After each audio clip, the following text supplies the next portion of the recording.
Hi guys, you're welcome back to my channel. If you're new here, you're welcome. I'm glad to have you here, and if you're returning, thank you so much for the support. I appreciate it.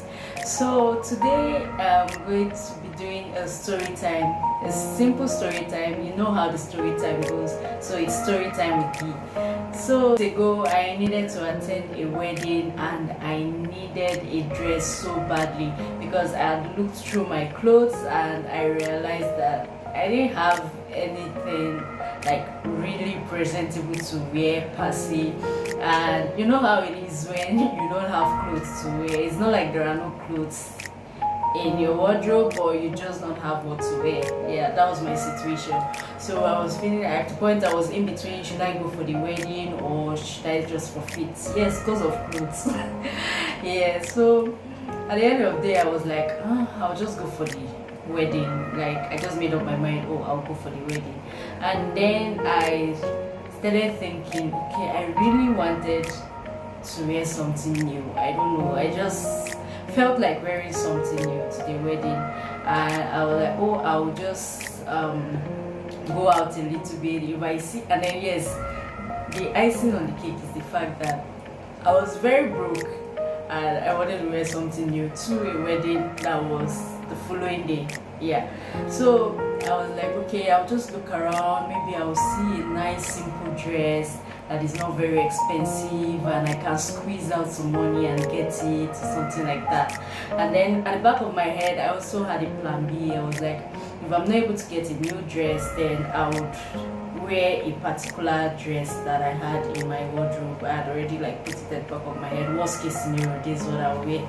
So I went to the mall that Friday, and I was just passing by the mall and I saw a shop called Lifestyle something. It had something attached to the Lifestyle name. So I was like, see Lifestyle. Because when I was in school in India, there was this Lifestyle store. And at the malls, when you get into a Lifestyle store, most times their clothes are relatively more affordable and they usually have discounts and all that. So I was thinking it's the same Lifestyle. I was like, wow, let me try out Lifestyle. Like, I might finally get what I want. So I went to that store, and yes, they had nice things, like things that looked like they were from the lifestyle that I knew about. So I was excited. I was like, maybe I'll get the dress. I have my budget. My budget was maximum. I cannot spend more than 10k on a dress. So I was just going through the store and looking at dresses, and I saw the perfect dress. See, I wish I have a picture of the dress. If I put it here, you will agree with me that it was the perfect dress for that wedding, because the color code of the wedding was brown and rose gold. So the dress was brown, like the perfect shade of brown, and the design. God. The design, like, it was a simple dress, but just that it was really so nice. Like I don't know how to explain it, but I wish I can paint a picture for you to see how beautiful that dress was. Like, it was a flared dress, fitted at the top. The back that attracted me, actually, it was a low back, but it had this crisscross, like very detailed and well designed and all that. And then I also, like, the hands were like simple hands, like just open free hands, but it was fitted and down was flared and it had a slit, and it was perfect. It was the perfect dress.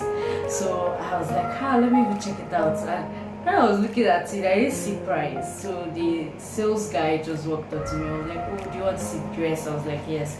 So he brought it down. Like, the material oh my god, the material of the dress as well was perfect. Like, it was nice.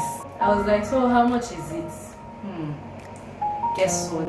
26k. 26,000 naira. Okay, let me give you the cost of the dress relative to what I earn as a corper or a core member in Nigeria. As a core member, I'm paid 33,000 naira every month, and the dress costs 26,000 naira.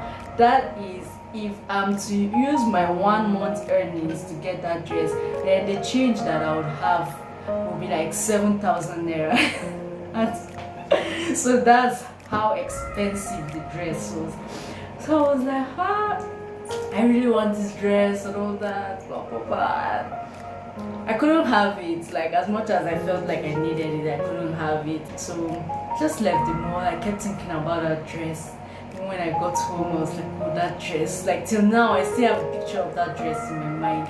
And yes, why am I telling us this story? I learned something from the story, and I hope you can learn that as well.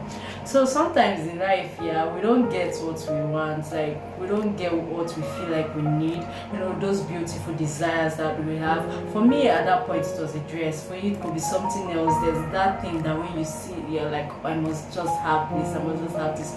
Now I just want to tell you something. You're going to definitely have that thing, but just that the time might not be now.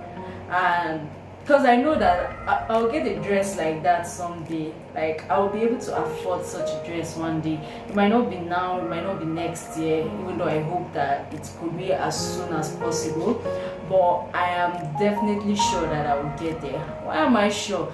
It's not just by sitting there and saying, oh, I wish I could go on a vacation. I wish I could afford to go to Maldives. I wish I could go to Bali and all that. And then you just sit down there and wish, oh, I wish I could drive this car. I wish I could live in my Tama and all that. And you just sit down. You're going to keep wishing till you're old and grey. Yes. So the lesson I learned is that little incident gave me a lot of hope and motivation. And I just looked at myself. I had to talk to myself that day. I was like, Patrice, you're going to wear dresses that you want to wear, not just what you can afford, or be limited by resources to look the way you really want to look or feel the way you really want to feel. And that's going to happen if I'm beginning to take actions right now. I cannot just sit down and keep pushing, oh, I know I'm going to be great, I know I'm going to be great. Even if God has ordained for you to be great, and you just sit down there, you're going to be sitting down there forever in that same position. You won't move. You have to do something. And so that's just what I have to share with you today. Whatever you think you admire today, start working towards it. If you want to grow in a particular profession, take courses, do whatever you have to do, learn under people, get mentors, learn under them to make you get there. If you want to own a car tomorrow, start working towards it, start saving, learn how to drive. Like, be prepared to meet the opportunity. Yeah, let the opportunity come and then you're prepared. Just like those men in the Bible, the lepers in the Bible that were sitting down outside the city, and then they kept sitting down there, and then at a point they asked themselves, why sit here till we die? Like, if we sit here, we're going to die out of hunger. If we move from here, we might still die, you know, from the attack of the enemies. But then they decided to move. They said to do something. That's my point. See, whatever you do something. That's all I have to say. Just do something. Whatever you want to achieve, do something. Start, baby steps, you know. Whatever it is, just do something. Otherwise, you will keep wishing and keep hoping, and nothing will change. So I hope you learned something from my 26K dress story. Thank you so much for watching, and please like, share, and subscribe. And yeah, bye.